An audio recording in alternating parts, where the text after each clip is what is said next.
নমস্কার, আমি Supriti. Welcome to my kitchen.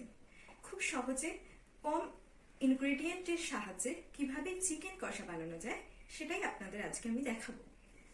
চলুন আমরা দেখে নিই। এখানে আমরা ইউজ করেছি ম্যারিনেট করা 500 গ্রাম চিকেন। ম্যারিনেট করেছি তেল এবং কুচনো পেঁয়াজ দিয়ে। এরপরে আমরা সর্ষের তেল নেব, তেজপাতা, কাঁচা লঙ্কা এবং শুকনো লঙ্কা, কুচনো টমেটো, রসুন বাটা, আদা বাটা, চিনি, পেঁয়াজের পেস্ট, শুকনো লঙ্কা, হলুদ গুঁড়ো এবং নুন। এবার আমরা গরম কড়াইতে তেল দিলাম। তেলটা গরম হওয়ার পরে চিনি দিলাম।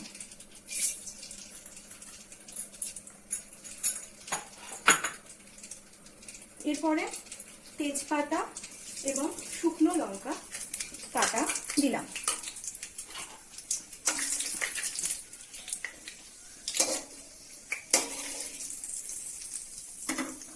এরপরে আমরা পেঁয়াজ বাটা,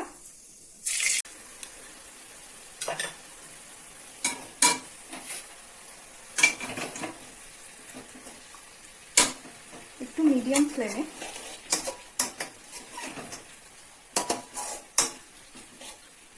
একটু নেড়ে রসুন বাটা,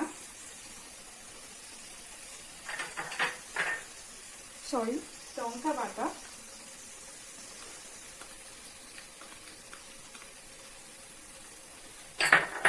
এবং এখন হলুদ বাটা,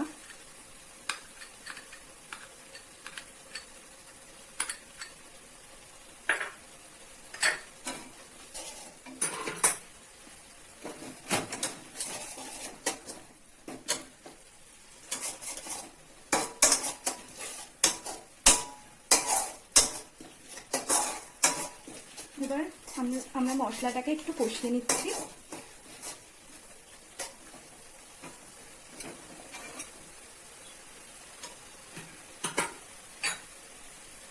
এবার আমরা রসুন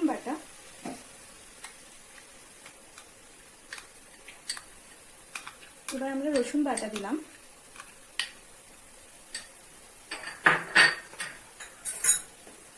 এরপরে আদা বাটা দিচ্ছি।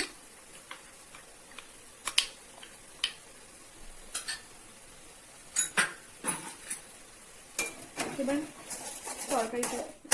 মশলাটাকে এবার কষিয়ে নেব।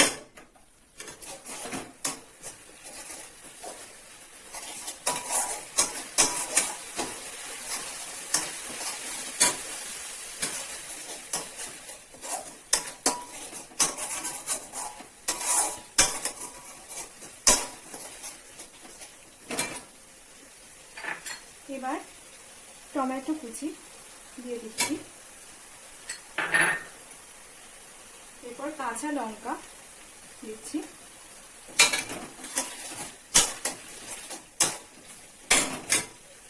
এবার একটু হাই ফ্লেম দেব। এবার মশলাটাকে কষাতে থাকবো যতক্ষণ না মশলাটা গা থেকে তেল ছেড়ে যায়।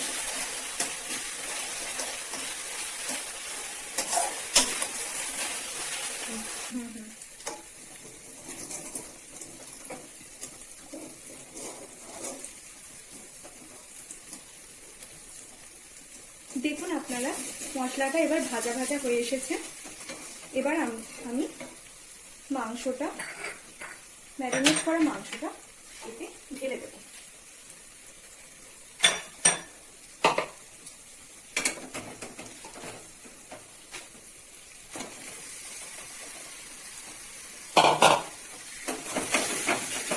এভাবে নাড়তে থাকবো মাংসটা।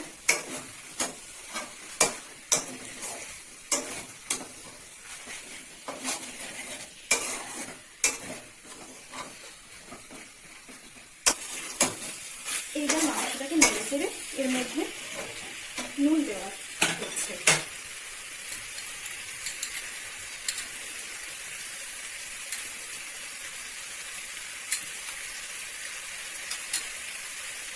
আপনারা পরিমাণ মতো নুন দিয়ে নিতে পারেন। বয়েল মাংসটা।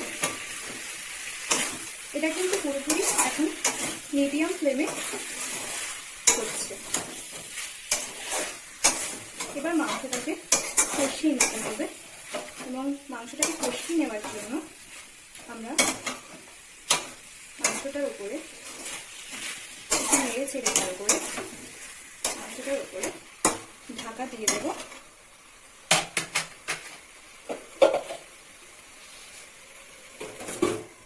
এইভাবে থাকবে কিছুক্ষণ।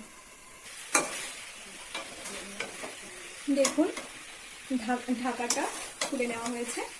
এরপরে মাংসটাকে আবার কিছুক্ষণ নাড়তে হবে।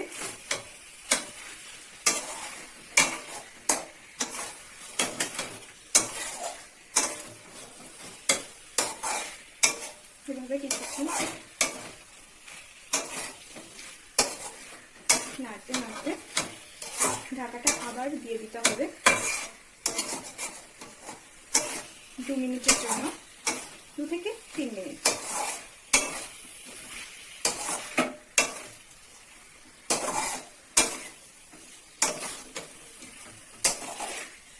সেবার আমরা ঢাকাটা দিয়ে নিচ্ছি।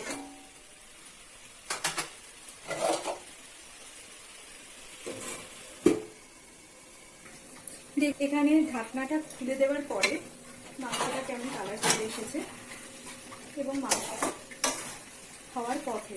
এইভাবে আমরা 2-3 বার ঢাকনা দিয়ে এবং ঢাকনা খুলে এইভাবে মাংসটাকে আমরা কষতে থাকছি। এবার এটা হয়েই এসেছে। মাঝখানে একবার জল দিয়েছিলাম মাংসটা যাতে না একদম শুকনো শুকনো হয়। রেডি হয়ে গেছে। এবার সার্ভ করার পালা। দেখুন আমাদের রেডি হয়ে গেছে চিকেন কষা। Thank you for watching this video.